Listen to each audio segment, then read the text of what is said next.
ನಮಸ್ಕಾರ, ನೀವು ನೋಡ್ತಿದ್ದೀರಾ ಸ್ಪೀಡ್ ನ್ಯೂಸ್ ಕನ್ನಡ. ನಾನು ಪ್ರಿಯಾ ಸೋಮೇಶ್. ಟಿವಿಗೆ ಪಕ್ಷ ಅಂದಿದ ತಕ್ಷಣ ಎಲ್ಲರಿಗೆ ನೆನಪಾಗುವಂಥದ್ದು ಇದ್ರೆ ಈ ರೀತಿಯಾಗಿರ್ಬೇಕಪ್ಪ ಸರ್ಕಾರ ಅಂತ ಅನ್ಕೊಳ್ತೀವಿ. ನೋಡಿ, ವಿಜಯ್ ನೇತೃತ್ವದ ತಮಿಳುನಾಡು ಸರ್ಕಾರಕ್ಕೆ ಈಗ ತೀವ್ರ ಮುಜುಗರ ಉಂಟಾಗಿದೆ. ಟಿವಿಕೆ ಮುಖಂಡನ ವಿರುದ್ಧ ಏನ್ ವಿಚಾರ ಕೇಳಿ ಬರ್ತಿದೆ ಗೊತ್ತಾ?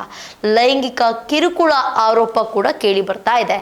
ತಮಿಳುನಾಡಿನ ಕರೂರ್ ಜಿಲ್ಲೆಯ ಟಿವಿಕೆ ಪಕ್ಷದ ಮುಖಂಡ ಆಗಿರುವಂತಹ ರಮೇಶ್ ವಿರುದ್ಧ ಲೈಂಗಿಕ ಕಿರುಕುಳ ಆರೋಪ ಕೇಳಿ ಬಂದಿದೆ. 25 ವರ್ಷದ ವಿವಾಹಿತೆ ಮಹಿಳೆ ದೂರನ್ನ ನೀಡಿದ್ದಾಳೆ.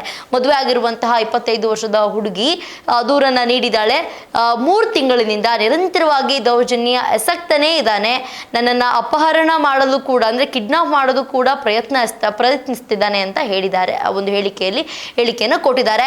ಘಟನೆಯ ಬಳಿಕ ಪೊಲೀಸರು ಆರೋಪಿಯನ್ನ ವಶಕ್ಕೆ ಪಡೆದು ತನಿಖೆಯನ್ನ ನಡೆಸ್ತಾ ಇದ್ದಾರೆ. ಈಗ ತಮಿಳುನಾಡಿನ ಕರೂರ್ ಜಿಲ್ಲೆಯ ಕುಳಿತ್ತಲೈ ಪ್ರದೇಶದಲ್ಲಿ ತಮಿಳಿಗ ವೆಟ್ರಿ ಕಳಂಗಂ ಅಂದ್ರೆ ಟಿವಿಕೆ ಪಕ್ಷದ ಮುಖಂಡನ ವಿರುದ್ಧ ವಿವಾಹಿತ ಮಹಿಳೆಯೊಬ್ಬರು ಲೈಂಗಿಕ ಕಿರುಕುಳ ಹಾಗೂ ಅಪಹರಣ ಯತ್ನದ ಆರೋಪವನ್ನ ಮಾಡಿದ್ದು, ಆರೋಪಿಯನ್ನ ಪೊಲೀಸರು ವಶಕ್ಕೆ ಪಡ್ಕೊಂಡಿದ್ದಾರೆ. 25 ವರ್ಷದ ಮಹಿಳೆ ನೀಡಿದ ದೂರಿನ ಪ್ರಕಾರ ಕೃಷ್ಣರಾಯಪುರಂ ಪೂರ್ವ ಘಟಕದ ಕಾರ್ಯದರ್ಶಿಯಾಗಿರುವಂತಹ ರಮೇಶ್ ಕಳೆದ 3 ತಿಂಗಳಿನಿಂದ ತಾನು ಕೆಲಸ ಮಾಡ್ತಿದ್ದಂತಹ ಮೆಡಿಕಲ್ ಅಂಗಡಿಯ ಬಳಿ ಬಂದು ಅಸಭ್ಯವಾಗಿ ವರ್ತಿಸ್ತಾ ಇದ್ದ, ಅಶ್ಲೀಲ ಮಾತುಗಳನ್ನ ಆಡ್ತಾ ಇದ್ದ, ಅಶ್ಲೀಲ ಮಾತುಗಳು ಸನ್ನೆಗಳನ್ನ ಮಾಡ್ತಿದ್ದಲ್ಲದೆ ಮನೆಗೆ ತೆರಳುವಾಗ ಹಿಂಬಾಲಿಸ್ತಿದ್ದ ಅಂತ ಮಹಿಳೆ ಆರೋಪವನ್ನ ಮಾಡಿದ್ದಾಳೆ.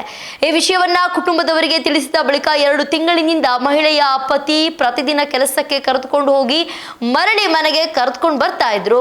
ಘಟನೆಯ ದಿನ ಮಹಿಳೆಯ ಪತಿಗೆ ಬರಲು ಸಾಧ್ಯವಾಗದ ಕಾರಣ ಆಕೆಯ ತಂಗಿ ಕರೆತರಲು ಬಂದಿದ್ರು.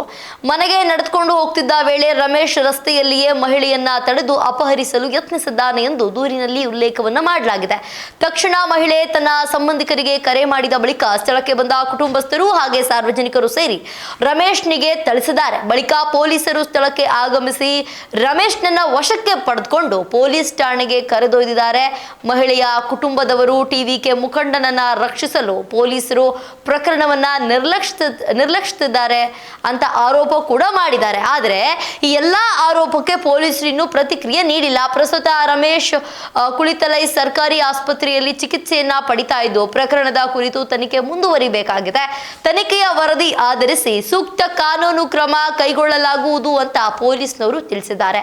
ಇದೇ ವೇಳೆ ಡಿಎಂಕೆ ಸಂಸದೆ ಕನಿಮೋಳಿ ಈ ಪ್ರಕರಣವನ್ನ ಉಲ್ಲೇಖಿಸಿ ತಮಿಳುನಾಡಿನ ಕಾನೂನು ಸುವ್ಯವಸ್ಥೆ ಕುರಿತು ಪ್ರಶ್ನೆಯನ್ನ ಎತ್ತಿದ್ದು, ಮಹಿಳೆಯ ದೂರಿನ ನಂತರವೂ ತಕ್ಷಣ ಕ್ರಮ ಕೈಗೊಳ್ಳದಿರುವುದನ್ನ ಟೀಕಿಸಿ ಆರೋಪಿಯ ವಿರುದ್ಧ ಶೀಘ್ರ ಕ್ರಮಕ್ಕೆ ಆಗ್ರಹಿಸಿದ್ದಾರೆ. ನೋಡಿ, ಈಗ ಪಕ್ಷದ ಮುಖಂಡರೇ ಈ ರೀತಿಯಾದಂತಹ ಕೆಲಸವನ್ನ ಮಾಡಿದ್ರೆ ಇನ್ನು ಬೇರೆಯವರೆಲ್ಲ ಇನ್ನೇನೆಲ್ಲ ಮಾಡ್ಬೋದು? ಅದು ಒಂದಿನ 2 ದಿನದ ಕತೆ ಅಲ್ಲ. 2-3 ತಿಂಗಳಿನಿಂದ ವಿಪರೀತವಾದಂತಹ ಹಿಂಸೆಯನ್ನ ಕೊಡ್ತಾ ಇದ್ದ. ಕೊನೆಗೆ ಅವಳನ್ನ ಅಪಹರಣ ಮಾಡಬೇಕು ಅಂತ ಹೋಗಿದ್ದಾನೆ. ಜನರ ಕೈಗೆ ಸಿಕ್ಕಾಕೊಂಡಿದ್ದಾನೆ. ಈಗ ಮುಗ ತಳಿಸಿದ್ದಾರೆ. ಈಗ ಆಸ್ಪತ್ರೆಯಲ್ಲಿದ್ದಾನೆ. ಕಾದ್ ನೋಡ್ಬೇಕು ಟಿವಿಕೆ ಪಕ್ಷದ ಮುಖಂಡ ಅಂತ ಹೇಳ್ಬಿಟ್ಟು ಅವ್ರನ್ನ ಬಿಟ್ಬಿಡ್ತಾರಾ ಅಥವಾ ಶೀಘ್ರ ಕ್ರಮಕ್ಕೆ ಮುನ್ನುಗ್ತಾರಾ? ಕಾದ್ ನೋಡ್ಬೇಕು. ಇದಾಗಿತ್ತು ಇವತ್ತಿನ ವಿಶೇಷ. ನೋಡ್ತಾ ಇರಿ ಸ್ಪೀಡ್ ನ್ಯೂಸ್ ಕನ್ನಡ. ಸುದ್ದಿ ನಿಮ್ಮದು, ವೇಗ ನಮ್ಮದು.